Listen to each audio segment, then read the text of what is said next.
Assalamualaikum warahmatullahi wabarakatuh. Halo casters, kembali lagi di episode kedua di Al-Azhar Podcast. Nah, hari ini kita ada guest yang spesial dan penting banget nih buat sekolah SMP Islam Al-Azhar BSD, termasuk apalagi OSIS-nya. Nah, perkenalkan host guest baru kita yaitu Kak Naysila.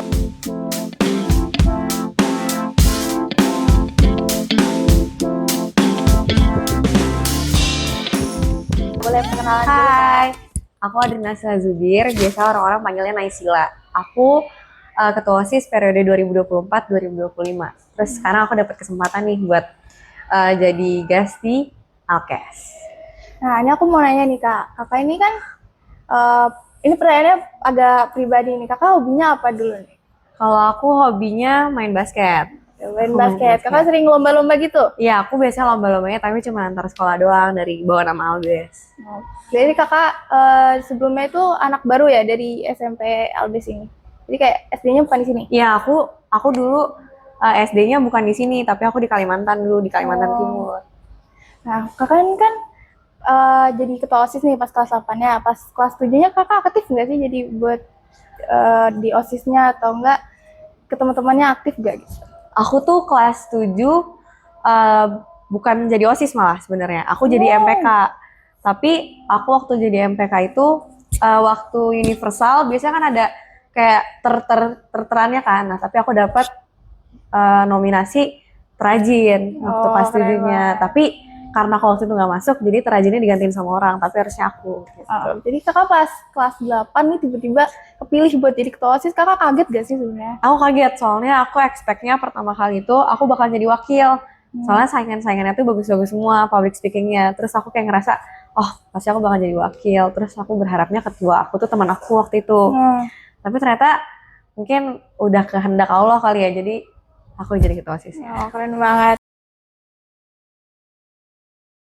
Menurut aku kendala paling besarnya itu kontrol emosi sih. Soalnya aku berharapnya kalau misalnya aku jadi ketua OSIS itu semua orang bakal ngedengerin apa kata aku kan. Tapi ternyata nggak bisa. Jadi aku harus kayak ngendaliin kayak, misalnya aku pengennya A, tapi ternyata anak-anak anggota aku pengennya B. Aku nggak bisa dong ngikutin apa yang aku mau. Jadi aku harus ngedengerin nih, oh ternyata mereka pengennya B. Dan itu menurut aku buat lumayan susah karena aku lumayan egois sih awal-awal jadi ketua OSIS itu. Tapi lama-lama aku jadi kayak, oh yaudah. Wah, keluarga aku tuh ngedukung banget. Jadi apa ya? Long story short dulu ya. Jadi aku tuh udah jadi ketua kelas dari kelas 1 SD sampai kelas 6 SD. Tapi nggak kehitung waktu COVID sih. Soalnya waktu COVID itu kan di rumah kan. Tapi dari kelas 1 sampai kelas 6 terus kelas 7-nya juga aku jadi ketua kelas. Terus habis itu aku jadi ketua OSIS itu emang udah kayak target aku nih dari awal-awal masuk kelas 7. Terus habis itu teman-teman aku juga pada ngedukung, terutama keluarga, papaku, abang aku, mama aku itu semua ngedukung, apalagi kakak ipar aku. Iya, deket ya. Iya. Terus kalau motivasi kakak nih pas jadi ketua OSIS, kayak penyemangat buat kakak kalau misalnya jatuh atau gitu, kakak penyemangatnya apa? Penyemangat aku papaku. Jadi bapak aku tuh kayak selalu ngasih motivasi. Misalnya aku lagi kesusahan nih di OSIS, kayak aduh gimana ya Pak kalau misalnya lagi kayak gini. Itu biasanya aku langsung nanya ke papaku, terus papaku ngasih saran, abang aku juga. Jadi aku kayak selalu minta saran gitu loh. Kalau misalnya aku lagi di posisi ini, aku harus ngapain, aku harus bertindak kayak gimana biar aku bisa gak salah ngambil jalan gitu loh. Nah terus menurut aku mereka lah yang ngasih aku motivasi. Ada banyak sih. Jadi yang pertama itu kita ada Alpora. Jadi Alpora ini tuh programnya kayak kita ngelakuin bazar sambil pakai kostum gitu. Terus habis itu di dalam Alpora itu juga ada Altrif. Nah Altrif itu tuh gunanya untuk kayak kita kayak mengurangi fast fashion gitu. Jadi biasanya orang beli di mall segala macam. Nah kalian bisa beli di Altrif kita dengan harganya lebih murah. Terus habis itu yang ketiga ada Hari Guru. Jadi Hari Guru ini tuh memperingati kayak jasa-jasanya guru gitu lah di sekolah. Jadi kita ngelakuin acara gitu. Terus habis itu yang keempat kita ada Indonesian Fashion Heritage. Nah ini tuh kita kayak ngelakuin fashion show gitulah, kayak dari masing-masing kelas ngeluarin kayak modelnya gitu untuk fashion show. Terus habis itu yang kelima, kita ada Ramadan Care. Ramadan Care ini tuh dilakuin waktu bulan Ramadan. Jadi kita bagi-bagi rezeki gitu untuk orang-orang yang kurang mampu di luar sana. Terus juga ada Universal, English Camp, ya dan lain-lain lah. Itu dilaksanainnya kapan aja sih, Kak? Dari mulai Alpora? Kalau Alpora sama Altrif itu kan barengan ya. Nah itu kita ngelakuinnya sebelum Universal. Jadi itu uang-uang dari Alpora sama Altrif itu kita sumbangin untuk Universal semuanya. Terus kalau sisa-sisa Altrif kita kasih ke orang-orang yang membutuhkan. Jadi misalnya nih kita jualan gak laku, kita kasih ke orang-orang yang membutuhkan. Nah itu tuh dilakuinnya pokoknya setiap minggu, setiap 2 minggu, seminggu sekali atau seminggu 2 kali, itu bebas, tergantung itu kita butuhnya gimana. Nah itu dilakuinnya sebelum Universal itu. Terus apa lagi ya? Hari Guru. Hari Guru itu dilakuinnya bulan November, pas di hari gurunya itu kita ngelaksanain Hari Guru. Terus ada Indonesian Fashion Heritage, itu kita lakuinnya di Hari Kartini. 21 April. Iya, 21 April. Terus habis itu Ramadan Care dilakuinnya di bulan-bulan puasa. Aku ngerasanya yang paling seru Alpora. Kenapa nih? Kenapa Alpora yang jadi paling seru? Apa ya pengalaman yang paling berkesan dari Alpora? Soalnya jujur ya, Alpora itu namanya itu aku bikin waktu lagi LDKS ya. LDKS. Waktu LDKS kita kayak dikasih tantangan gitulah untuk ngebikin organisasi gitu kan. Nah aku bikinnya Alpora. Terus habis itu aku langsung kayak mikir aja Alpora, Al-Azhar Pestapora. Wow. Terus habis itu aku bikin inovasi gitu lah, kayak kita harus pakai kostum biar ada inovasinya gitu. Awalnya pengennya tuh semua anak SMP sama Al-Azhar BSD, tapi nggak bisa. Jadi cuman anggota-anggota OSISnya aja. Itu yang paling berkesan sih, soalnya kayak aku senang aja teman-teman aku yang lain itu tuh pada secara sukarela ngeluarin dana, ngeluarin modal untuk bikin Alpora gitu. Terus habis itu mereka ngesumbangin semuanya, bahkan semuanya nyumbangin hasil-hasil keuntungannya itu untuk Universal. Universal. Nah, kalau misalnya untuk kamu pengen jadi ketua OSIS, itu menurut aku yang pertama konsisten. Terus dari kelas 7 kamu udah show nih, kayak kamu rajin, aktif segala macam di OSIS, biar kamu dilihat sama guru-gurunya juga, sama kakak-kakak ketua OSIS pada masa itu. Jadi nanti kamu bisa dilihat nih kayak, oh kerjanya bagus. Jadi nanti kamu bisa jadi termasuk dari target-target yang mau dijadiin ketua OSIS nanti kelas 2-nya lah. Terus habis itu ya kamu banyak-banyak belajar dari kelas 7 kayak, oh cara kerjanya kayak gini, nanti seleksinya kayak gini, tahap-tahapnya kayak gini. Terus nanti kamu bakal ngelaksanain ini, kayak bakal ada tes tulisnya, terus habis itu bakal ada wawancaranya kayak gitu. Terus waktu menjadi ketua OSISnya, kamu kunci dari aku tuh kalau sananya kamu jadi ketua OSIS itu kamu bukan bos, jadi kayak kamu nggak bisa nyuruh orang, tapi kamu juga harus ikut kerja di dalam situ. Gitu. Menurut kakak apa sih harus dipersiapin buat jadi ketua OSIS? Menurut aku yang harus dipersiapin jadi ketua OSIS itu bukan cuman kata-kata kamu bisa ngomong segala macam sih sebenarnya, tapi lebih ke arah mental kamu. Jadi kayak kamu udah harus siap nih buat kayak, oh nanti kalau sananya aku disalahin, aku bakal kena konsekuensinya kayak gini. Jadi kamu udah harus siap. Misalnya nih, anggota kamu salah, terus kamu nggak bisa nih nyalahin dia doang, karena kamu tuh pemimpinnya. Dan menurut aku kayak itu adalah pembelajaran sih. Jadi pembelajaran yang harus diambil. Iya. Kakak ini kan anak unggulan ya, jadi pasti agak akademiknya itu tinggi nih. Menurut kakak gimana caranya ngimbangin akademik sama organisasi? Jadi biar seimbang, gak satu turun, gak satu naik gitu. Gimana? Okay. Nah, jadi guys, fun fact, nilai aku waktu jadi ketua OSIS semester 1 itu turun banget. Yang bener-bener kayak turunnya tuh sampai 4. Kayak itu aku langsung kayak, kok bisa seturun ini? Terus aku tuh belajar dari situ kayak, oh misalnya nih waktu semester 1 aku tuh lebih banyak ngelakuin rapat di jam pelajaran. Nah, tapi di semester 2 aku belajar, oh ternyata nggak boleh kayak gitu lagi. Jadi aku lebih baik kayak ngambil rapat itu mungkin waktu selesai pelajaran, jadi aku nggak ketinggalan. Terus kalau misalnya nih kalian ternyata udah mepet banget, nggak bisa nih harus keluar. Apalagi aku ketua OSISnya. kalian bisa ngelakuin susulan. Pokoknya tuh jangan pernah lupa yang namanya susulan, karena susulan itu tuh yang ngebantu kamu. Terus jangan segan buat kayak nanya ke guru kayak, Pak nilai saya ada yang kurang, Bu nilai saya ada yang belum saya isi ya, kayak gitu-gitu. Jadi semoga itu kayak nggak bikin nilai kamu turun lah, jadi seimbang. Jadi kamu bisa fokus sama organisasi kamu, tapi kamu juga nggak lupa sama nilai-nilai kamu gitu. Oke. Nah kan tadi kakak udah jelasin gimana caranya ngimbangin organisasi sama akademik. Nah kalau ngatur waktunya nih kakak gimana deh? Oke, jadi kalau misalnya buat ngatur waktu, itu pertama, kamu harus kayak schedulein nih.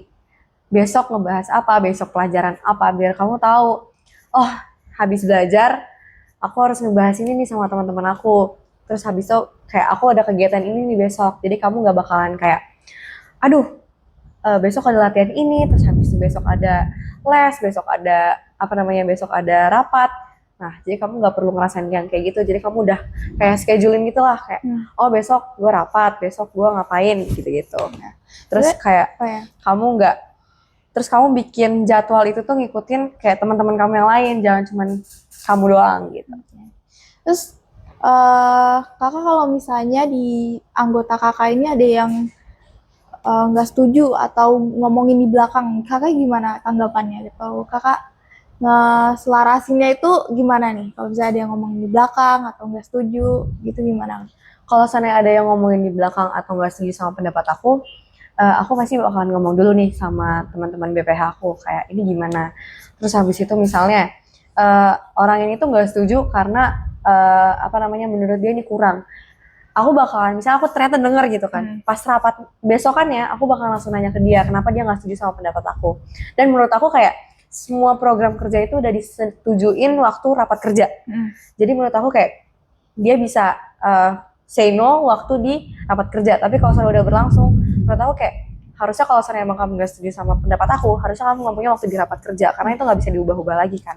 Terus habis itu bersyukurnya di angkatan aku waktu rapat kerja itu benar-benar aktif semua. Jadi kayak kita debat ini nggak setuju. Jadi banyak program kerja juga yang nggak dijadiin karena itu kurang, kayak nanti kebanyakan keluar dana, nggak cukup waktunya, kayak gitu-gitu.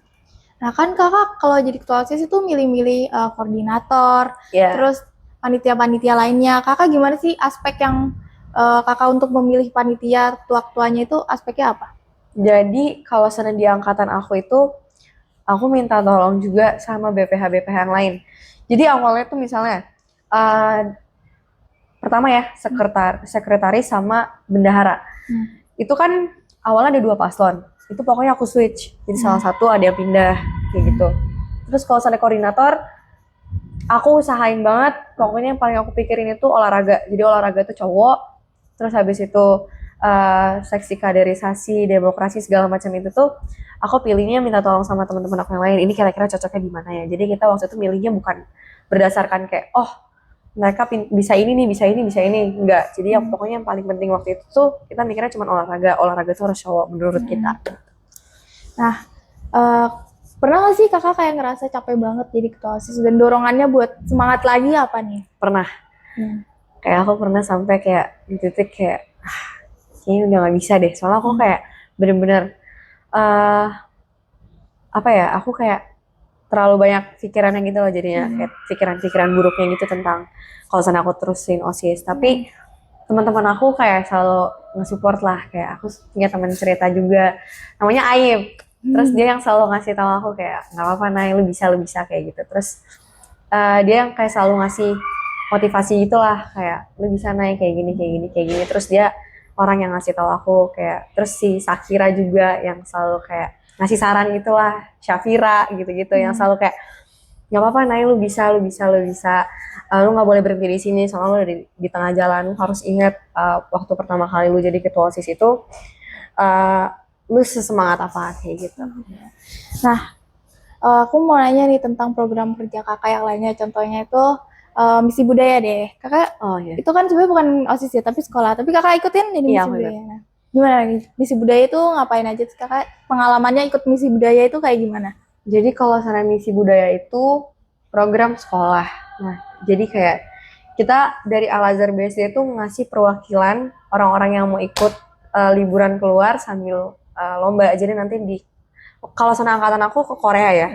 Jadi waktu itu di Korea kita kayak lomba nari, ada lomba saman sama nari tradisional. Nah, jadi orang kayak Albes itu bawa orang-orang yang mau liburan ke Korea untuk ikut lomba juga. Jadi mereka ke sana bukan cuma untuk liburan, tapi mereka lomba. Terus nanti pulangnya pasti dapat. Kalau angkatan aku waktu itu dapat penghargaan. Jadi kita menang di sana. Nah, kalau untuk Ramadan Care nih. Ramadan Care itu dilaksanain di mana, terus ketuanya siapa, terus ya detail dari Ramadan Care nih. Ini kan program OSIS ya. Iya. Jadi kalau seandainya Ramadan Care itu kita ngelakuinnya di 2 pondok pesantren atau 3 gitu. Pokoknya aku lupa. Tapi ada satu ponpes yang kayak jadi puncaknya gitu di Darul Ulum. Jadi itu ketua Ramadan Care itu Sakira Nindela Putri. Nah, dia yang ngetuain, terus dia yang nentuin ini nanti di mana, nanti di mana, nanti di mana. Tapi karena dia basicnya, jadi fun fact ketua Ramadan Care itu bukan dari koordinator, jadi dari anggota-anggota biasa. Jadi kayak menurut aku itu yang harus dipelajarin sih. Jadi kayak nggak cuma koordinator aja yang bisa jadi ketua, tapi dia juga bisa dan dia berhasil menurut aku. Terus di Ramadan Care ini ngapain nih? Maaf nanya lagi, tapi pengen tahu lebih detailnya lagi. Jadi di sana tuh kita pertama yang pasti buka bersama ya di puncak pondok pesantrennya. Terus habis itu di H-1-nya kita kayak bikin kita kayak ngebagi-bagiin sembako gitu kayak jadi bisa satu paket itu ada minyak, ada beras segala macam itu kita susunin. Terus besokannya kita kasih nih ke mereka sembako-sembakonya. Terus habis itu habis ngasih sembako itu kita kayak bikin games gitulah di Ramadan Care itu. Jadi kayak kita ngajak anak-anak yang ada di pondok pesantren untuk main games bareng kita, terus nanti dapat hadiah. Terus habis itu selesai, terus kita bersana-bersana gitulah sama mereka sambil kayak ngobrol-ngobrol gitu. Iya. Kalau program lainnya kayak Indonesian Fashion Heritage, ini detailnya nih gimana? Terus ketuanya juga siapa?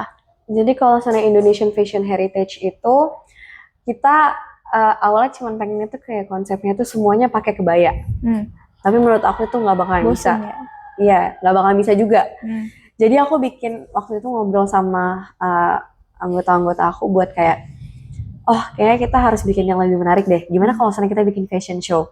Jadi anak-anak kelas lainnya itu nggak perlu pakai kebaya, mereka nggak perlu sibuk nih nyari kebayanya kayak gimana. Nah, jadi kita minta tolong sama mereka buat kayak ngasih 2 orang buat jadi model fashion show. Jadi cuman mereka doang nih yang kayak nanti kayak per kelas itu dikasih mereka maunya temanya apa. Jadi ada kan di Indonesia ada banyak provinsi. Jadi nanti mereka milih nih kalian mau provinsi apa, nanti tentuin baju datanya apa biar nggak ada yang sama. Jadi nanti mereka kayak fashion show per kelas nunjukin modelnya, terus habis itu nunjukin mereka pakai baju adat apa. Terus itu tuh semua anak-anak yang lain pada pakai baju batik bebas. OSIS, anggota OSIS itu pakai kebaya. Nah kan kakak ini ketua OSIS ya, sekolah dari kelas. Kakak berarti mimpin OSIS dari kelas 7, 8, dan bahkan panitia universal yang sampai 200-100an gitu. Nah gimana sih kak biar kakak itu ngasih tugas mereka itu rata? Jadi kayak nggak ada yang nggak kerja atau ada yang terlalu kerja gitu, gimana caranya biar jadi rata gitu? Jujur kalau sana itu aku juga nggak bisa kerja sendiri ya. Jadi aku pasti bakal minta tolong sama teman-teman aku yang lain, terutama wakil ketua OSIS aku si Audi. Aku minta tolong dia juga buat ngasih pendapat kayak gimana, BPH yang lain itu kayak gimana untuk kayak dipekerjakan semua. Jadi nggak ada yang cuman itu aja ya kan. Jadi kayak kita ngebagi. Tapi pasti ada di saat dimana kayak aku ngerasa kayaknya nggak bisa deh kalau seandainya ganti orangnya. Kayaknya harus dia deh. Harus dia lagi deh kayak gitu-gitu. Tapi biasa pasti aku bakal nambah orang untuk ikut melaksanakan gitu kayaknya aku harus ikut deh soalnya gue gak pernah lihat lu nih kayak gitu. Terus kan kayak yang aku bilang tadi pasti kakak mimpinnya tuh banyak banget orang. Kalau misalnya ada anggota kakak yang berantem yang hebat banget itu gimana kak menurut? Atau enggak atau enggak kayak misalnya ada yang gak suka banget nih sama kakak, terus atau enggak ada yang pokoknya berantem lah, kakak gimana ngeredain mereka? yang berantem karena masalah mereka gitu di Nggak dalam berantem OSIS. karena masalah OSIS. Oh, berantem masalah Iya, OSIS. Kalau misalnya berantem masalah OSIS sih, pasti pertama aku bakalan nanya mereka, ini tuh masalahnya apa sih yang bikin kalian sampai berantem? Karena menurut aku untuk menjadi sebuah organisasi itu bukan hanya sekedar kalian dengerin apa kataku, bukan. Tapi kayak menurut aku di saat kita rapat, di saat kita ngumpul bareng, di saat kita makan-makan bareng, itu menurut aku itu adalah sebuah bonding. Jadi kalau misalnya ada 1 orang atau 2 orang yang berantem, menurut aku itu bakal ngacauin semuanya. Jadi kita bakalan fokus dulu ke dia, kayak ini masalahnya apa, kenapa bisa sampai berantem kayak gini, kita selesain baru kita lanjut lagi. Gitu. Nah, menurut kakak buat anak-anak yang tahun depan mau jadi ketua OSIS, apa yang harus dipersiapin? Kalau misalnya menurut aku, kalian tunjukin dari sekarang, kalian tuh punya bakat, punya niat. Jadi kalian kayak kalau misalnya ada event-event apa, kayak contohnya nih, misalkan ternyata bukan OSIS atau MPK, bukan kepanitiaan, kalian bisa nanti join di universalnya angkatan 2026-2027. Nanti kalian tunjukin tuh di situ kalau misalnya kalian tuh aktif segala macam, biar nanti di tahun depan kalian tuh salah satu calon-calon OSISnya. Tetap semangat, jangan egois, jangan mau menang sendiri. Terus habis itu kalau misalnya ada masalah dimusyawarahin sama teman-teman anggota-anggota yang lain, jangan cuman ke koordinatornya doang yang disuruh kerja, tapi keseluruhannya anggota-anggotanya jangan dilupain. Jangan segan untuk menjadikan ketua program itu anggota-anggota OSIS, bukan koordinator OSIS, karena kalian juga harus lihat bakat dari mereka tuh apa sih gitu. Udah ya, segini aja. Sekian dari Al-Azhar Podcast di episode 2 kali ini. Jangan lupa isi NGL dari di IG kita ya. Wassalamualaikum warahmatullahi wabarakatuh.